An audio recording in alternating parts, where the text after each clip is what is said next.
Alright guys, I got another one for you. This is DJ Wolf Live. Alright. Hey,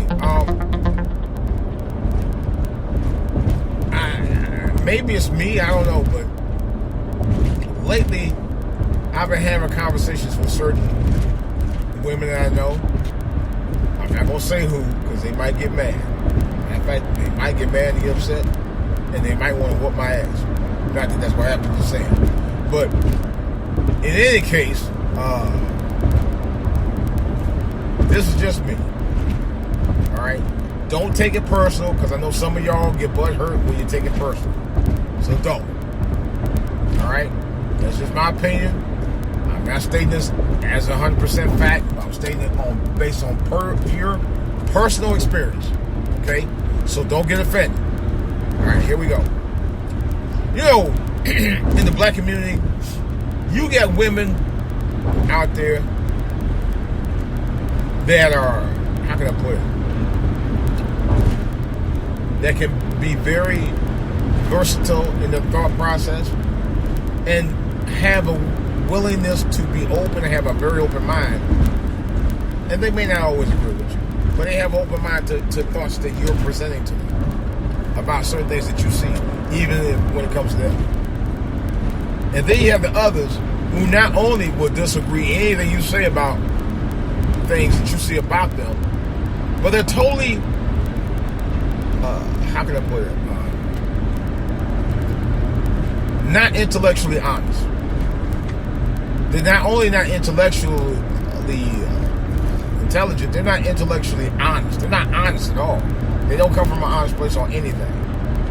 They like to bullshit the way out stuff when you know that you got them dead to right. Figuratively speaking, dead to right meaning I know the deal with who you really are, and you try to downplay it. Even though I have things about you that I've had concern about, that I talked to you about, and you try to deny everything I said about it without you looking at it first. In other words, deny. You know, I've seen it before many times over in relationships I've had with women and other women that that I know of. And I'm not saying that applies to all women. There are certain women that you just can't tell them anything.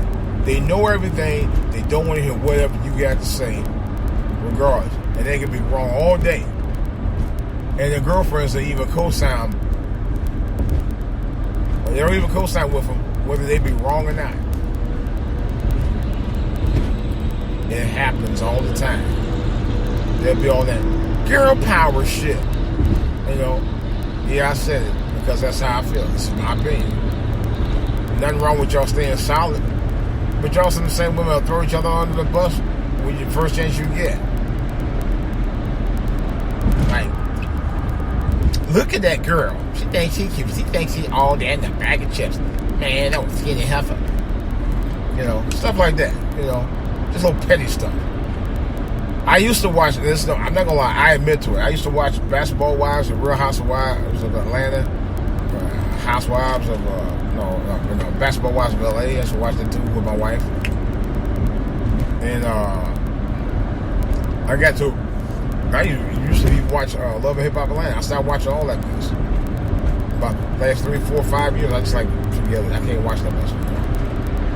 I watched the first 3 seasons of Love and Hip Hop and found how fake it was. I said, I'm never going back there. It's still on TV right now.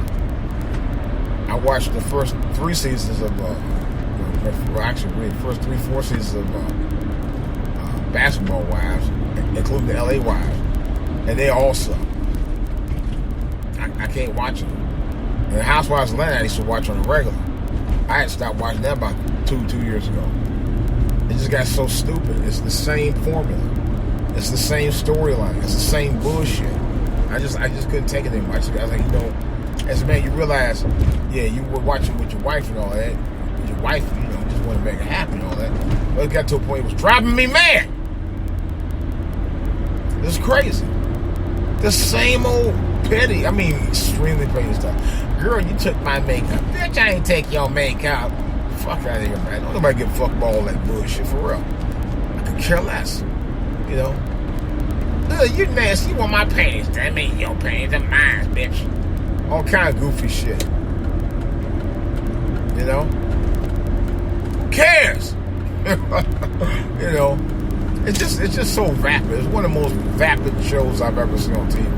And that's no joke. That's why I started watching that mess. I was like, I just can't take it. I was like, oh man, God. Stop the monkeys, please, man. Stop it. Just stop it. Couldn't take it no more. It's just a waste of time. You know, and my son was talking to me, I said, Dad, it's just a waste of time. Don't waste your time watching that mess. And you know what? He was totally right. It's all garbage. It's just all garbage. It's all garbage. Real talk. I couldn't take watching that mess anymore. It's just to a point where it was just mindless bullshit. For lack of a better word. It was just mindless. No real substance behind it. No real storyline behind it. Considered that's what it was, a storyline, you know, and not much reality to it, although they call it reality TV.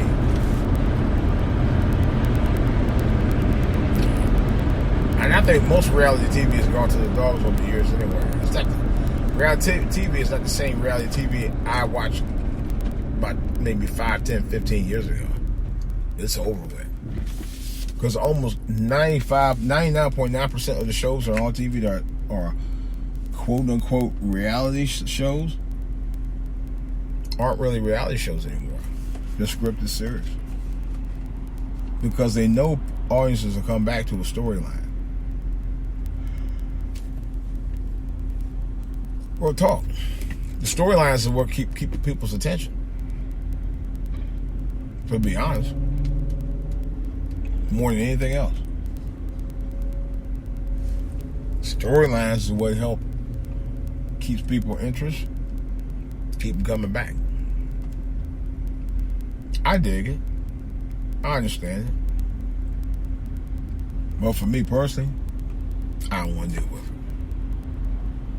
Cannot, won't, will not do it. Period. It's just lame.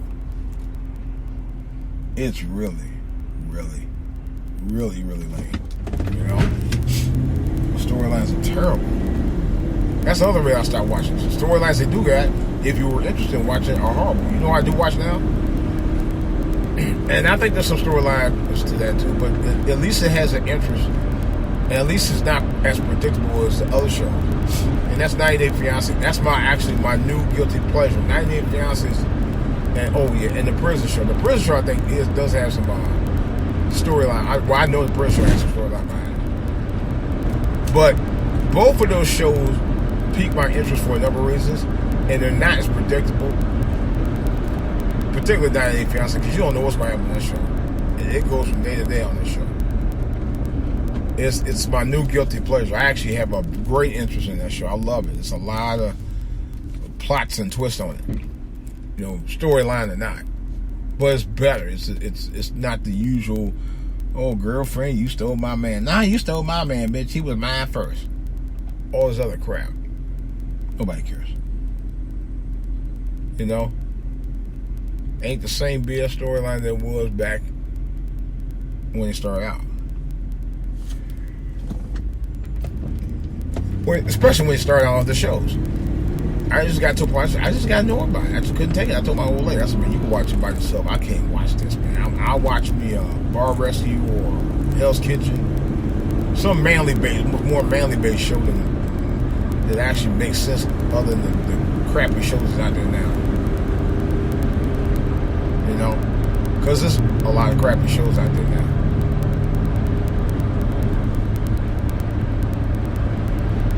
As in, very crappy shows out there now. Because they suck. I could probably think of a better script to write than what they got to do now. So-called reality shows. That's just terrible. There's nothing to them that I like. But here's where it comes to me about the intellectually dishonest. You got women in real life that do the same mess. They're intellectually dishonest about who they are. About any conversation, you know? And I know people like that personally. I know women like that personally.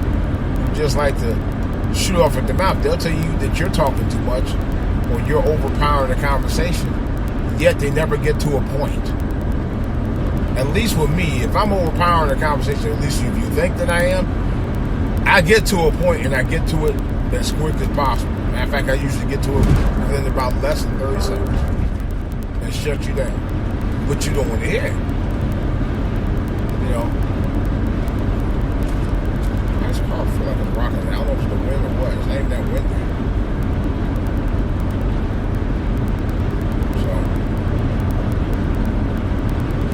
But anyway, with that in mind, this is DJ Wolf, guys and gals. I'm going to go ahead and give me something to eat. I am starving. And here's the weird part about it is, I've been on this diet for almost 4 months.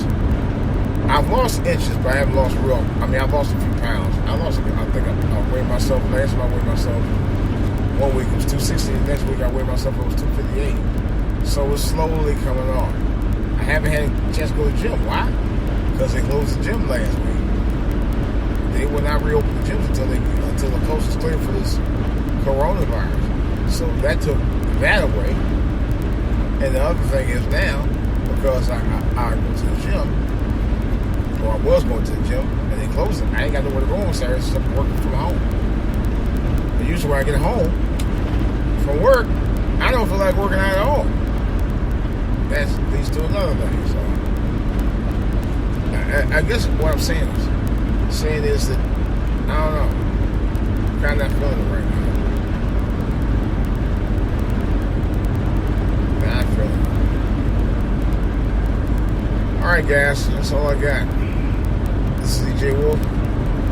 I have more to say about something else in the back burner about this. More about this. Oh, there was one other thing I want to say right quick.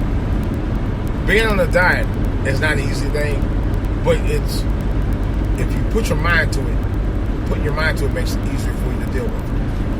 And that's the key to me losing weight and not gaining it back. I have not gained.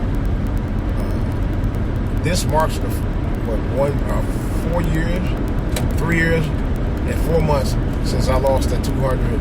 Since I went from 288 to 258, 30 pounds. I lost 30 pounds. I lost 20 with Nutrisystem. But I lost a total of 30 pounds at the time. And I have not, the good thing is I haven't gained, I gained part of the weight back. Not all of it though. Well, that's a good thing. And I find other things to eat besides, I don't eat a whole lot of breads anymore. I cut all that mess. As a matter of fact, yesterday was the first time I ate a sandwich in probably about months. And I'm going to tell you, and this is the honest truth, it didn't go down well. And I chewed it. But for some reason, it didn't feel right. It just felt like it was sitting in the middle of my stomach. And it took a while to clear it. If I eat anything else, I'm good to go. But eating that sandwich, like, man, it doesn't feel right. So I've conditioned my body to a point, I can't even eat a regular solid meal anymore. Which might be a good thing, because I wasn't trying to eat a whole lot of solid foods anymore like I used to anyway. I'm trying to scale off of that. Which is what I need. I need to be a little bit lighter than I have been. That's what helps you lose the weight. A lot of people don't realize that. Alright guys, well, that's all I gotta say. This is DJ Wolf, I'm out.